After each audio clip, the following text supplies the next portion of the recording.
నోరూరించే పచ్చళ్ళు, స్వచ్ఛమైన veg and non veg pickles, కమ్మటి sweets, fastest world wide delivery కోసం ఈ రోజే ఆర్డర్ చేయండి. మార్చి నెల వచ్చేసింది. ఒక్కసారిగా వాతావరణంలో కూడా మార్పు వచ్చేసింది. ఈ సంవత్సరం వర్షాలు ఎక్కువే, అలాగే చలి కూడా ఎక్కువే కాబట్టి ఖచ్చితంగా ఎండలు కూడా ఎక్కువే ఉంటాయని అంటున్నారు. ఇందులో నిజమెంత? అసలు మనం ఎలాంటి జాగ్రత్తలు తీసుకోవాలి? వాతావరణ శాఖ అధికారి శ్రీనివాస్ గారిని అడిగి అన్ని వివరాలు తెలుసుకుందాం. నమస్తే అండి. నమస్తే మేడం. ఇంకా అసలు మార్చి ఇప్పుడే జస్ట్ స్టార్ట్ అయింది, ఫస్ట్ వీక్లోనే ఉన్నాము. బట్ అయినా కూడా విపరీతమైనటువంటి ఎండలు సడన్గా అసలు అంటే 1-2 డేస్లోనే విపరీతంగా చేంజ్ అయిపోయింది క్లైమేట్ మొత్తం. ఎందుకు అలా? ఈ సంవత్సరం చాలా దారుణంగా ఎండలు ఉంటాయి, దగ్గర దగ్గర 50 డిగ్రీస్ సెల్సియస్కి రీచ్ అవుతుంది అని చెప్పేసి అంటా ఉన్నారు. ఇందులో నిజమెంత? నిజంగా అలా గనక జరిగితే చాలా వేడి, అసలు ఇక వేసవి తాపాన్ని తట్టుకునే పరిస్థితి ఉండదు కదా అని ఒక చిన్న భయం అందరిలో అప్పుడే స్టార్ట్ అయింది. ఇందులో నిజమెంత ఏంటి మీరే డీటెయిల్డ్గా చెప్పాలి. మనకి ఈ మార్చి, ఏప్రిల్, మే వేసవికాలం సీజన్ ఆరంభమైంది. అయితే ఈ సీజన్ కి ముందుగా మనము సీజనల్ ఫోర్కాస్ట్ రిలీజ్ చేయడం జరుగుతుంది. ఓవరాల్ కంట్రీకి, అలాగే మన తెలంగాణలో ఎట్లా ఉంటుంది అన్న సంగతి మన ఢిల్లీ కేంద్ర కార్యాలయం నుంచి దీని గురించి, ఎందుకంటే సీజనల్ ఫోర్కాస్ట్ అంటే అన్ని గ్లోబల్ కారణాలు ఉంటాయి. మనకి ఓవరాల్ గా ఇండియాలో టెంపరేచర్లు పెరగడానికి అనేక గ్లోబల్ పరిస్థితులు కూడా కారణం అవుతాయి కాబట్టి దీనికి సంబంధించిన రీసెర్చ్ అండ్ ఫోర్కాస్టింగ్ అంతా మన కేంద్ర కార్యాలయంలో కంప్లీట్ అయ్యి మనకి ఈ 28 ఫిబ్రవరి నాటికి మనది ఇది రిలీజ్ చేయడం జరిగింది. 1 మార్చిన మనము తెలంగాణలో పరిస్థితులు ఎలా ఉండబోతున్నాయి మార్చి, ఏప్రిల్, మే నెలలో అనేది కూడా రిలీజ్ చేయడం జరిగిందండి. దీని ప్రకారం చూసినట్టయితే మనకి ఈ మార్చి, ఏప్రిల్, మే నెలల్లో మనకి ఈ మాక్సిమం టెంపరేచర్స్, మినిమం టెంపరేచర్స్ కూడా సాధారణ స్థాయి నుంచి స్వల్పంగా అధికంగానే ఉండే అవకాశం ఉంది. కొన్ని తూర్పు జిల్లాల్లో మటుకు సాధారణ స్థాయిలో ఉండే అవకాశం ఉంది. మిగిలిన రాష్ట్రంలోని అన్ని జిల్లాల్లోనూ కూడా ఈ 3 నెలల్లో టెంపరేచర్లు మన సాధారణ స్థాయి అంటే మనం ఒక మినిమం ఒక 30-50 సంవత్సరాల యావరేజ్ వాల్యూ తీసుకుంటాం అనమాట. ప్రతి ఏరియాకి. ఆ స్థాయి నుంచి మనకి స్వల్పంగా అధికంగానే ఉండే అవకాశం ఉంది. అలాగే మార్చి నెల ఫోర్కాస్ట్ కూడా చూసుకున్నట్టయితే మార్చి నెలలో కూడా తూర్పు జిల్లాల్లో మినహాయించి మిగిలిన రాష్ట్రంలోని అన్ని జిల్లాల్లో కూడా మార్చి, ఏప్రిల్, మే నెలల టెంపరేచర్స్ సాధారణ స్థాయి కంటే అధికంగానే ఉండే అవకాశం ఉంది. అలాగే number of heat wave days.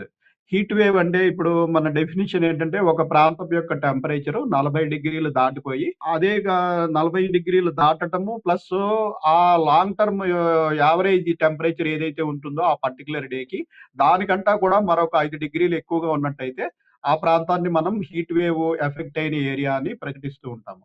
అలా number of heat wave days ఒక డిస్ట్రిక్ట్ లో కానీ ఒక ఏరియాలో కానీ ఎన్ని రోజులు గడిచింది అన్న దాన్ని మనం లెక్క పెట్టడం జరుగుతుంది. ఎందుకంటే number of heat wave days ఇలా 40 డిగ్రీస్ అబౌవ్ టెంపరేచర్ ఒకే ప్రాంతంలో కొనసాగుతున్నట్టయితే అది డెఫినెట్ గా ఆ ప్రాంతంలోని ప్రజారోగ్యం పైన ఇతర చాలా ఫ్యాక్టర్స్ మీద ఎఫెక్ట్ చూపిస్తుంది.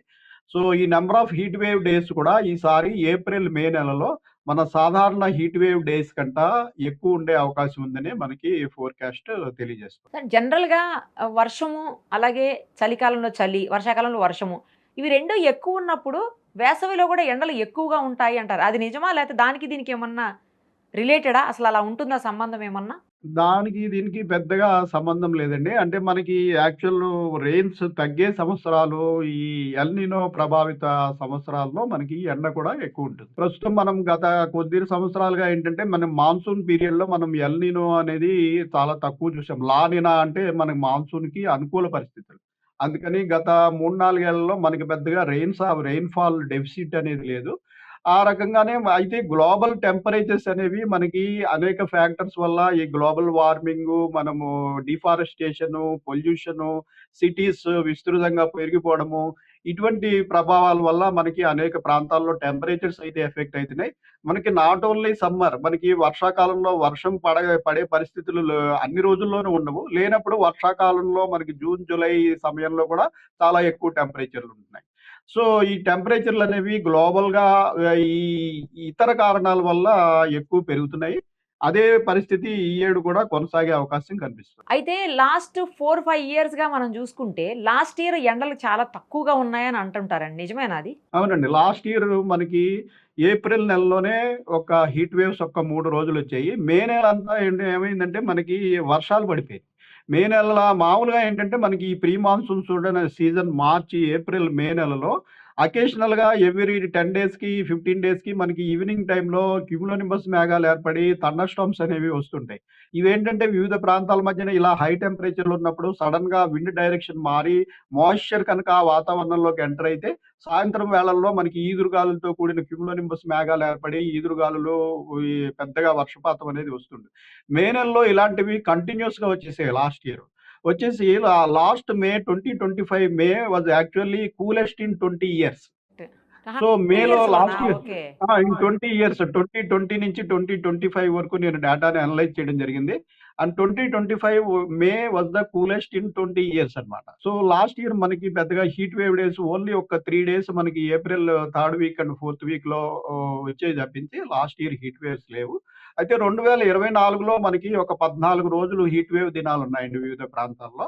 మనకి హైయెస్ట్ హీట్ వేవ్ రోజులు 2019 సంవత్సరంలో 42 రోజులు ఈ మార్చ్, ఏప్రిల్, మే నెలలో వివిధ ప్రాంతాల్లో అంటే అప్పుడు మాన్సూన్ కూడా లేట్ అయ్యి జూన్ నెలలో కూడా మనకి హీట్ వేవ్ రోజులొచ్చాయి. అలా ఆ రకంగా 42 రోజులు హీట్ వేవ్ దినాలు మనకి ఈ రీసెంట్ పాస్ట్‌లో 2019లో రావడం జరిగిందండి. ఈసారి ఎన్ని రోజులు ఉండే అవకాశం ఉందండి ఈ వేడి గాలులు? మనకి ఉన్నాయి ఈ ఇవన్నీ. వేడి గాలుల రోజులు యావరేజ్‌గా చూసుకున్నట్టయితే మనము వివిధ ప్రాంతాల్లో చూసుకున్నట్టయితే 7-15 రోజులు జనరల్‌గా ఉంటాయి. ఈసారి మనకి ఫోర్‌కాస్ట్ కొంచెం ఎక్కువ ఉండే అవకాశం ఉందని చూపిస్తుంది కాబట్టి సుమారు 15-20 రోజులు ఈ 3 నెలల కాలంలో మనకి హీట్ వేవ్ రోజులు వివిధ ప్రాంతాల్లో ఉండే అవకాశం ఉంది. సో, కొద్దిగా జాగ్రత్తగా ఉండాల్సిన అవసరం. చిన్న పిల్లలు, పెద్దవాళ్ళు కొంచెం జాగ్రత్తగా ఉండాలయితే. అవునండి. ఇప్పుడు మనం ఆల్రెడీ ఇప్పుడు టెంపరేచర్స్ మనం మార్చి 1 తారీఖు నుంచి ప్రస్తుతానికి చూసుకున్నట్టయితే వివిధ ప్రాంతాల్లో 34-39 డిగ్రీల వరకు చేరుకోవడం జరిగింది. మనకి హైయెస్ట్ టెంపరేచర్స్ జనరల్‌గా మనకి నార్త్ తెలంగాణ, ఆదిలాబాద్, కొమరంభీం, మంచిర్యాల ప్రాంతంలోను, అలాగే ఖమ్మం, భద్రాచలం ఈస్ట్‌లోను, మనకి ఈ రాయలసీమకు ఆనుకునున్న దక్షిణ జిల్లాలు ఉమ్మడి మహబూబ్‌నగర్ జిల్లా ప్రాంతంలోనూ హైయెస్ట్ టెంపరేచర్స్ ఉంటాయి. ప్రస్తుతం కూడా అదే రకంగా ఈ ప్రాంతాల్లో మనకి 37-39 డిగ్రీస్ ఆల్రెడీ రికార్డ్ అయితున్నాయి. మన సెంట్రల్ తెలంగాణ అలాగే సిటీలోని 3 డిస్ట్రిక్ట్ ప్రాంతంలో ప్రస్తుతం 34-36 డిగ్రీస్ వరకు మనకి టెంపరేచర్స్ ఉన్నాయి. రాగల 2, 3 రోజుల్లో అన్ని చోట్ల కూడా టెంపరేచర్స్ 1 ఆర్ 2 డిగ్రీస్ పెరిగే అవకాశం ఉంది. సో, రేపటి నుంచి ఈరోజు స్టేట్‌లోని చాలా డిస్ట్రిక్ట్స్ ఎక్సెప్ట్ మన సెంట్రల్ డిస్ట్రిక్ట్స్ తప్పించి చాలా డిస్ట్రిక్ట్స్‌కి మనం యెల్లో అలర్ట్ పెట్టడం జరిగింది.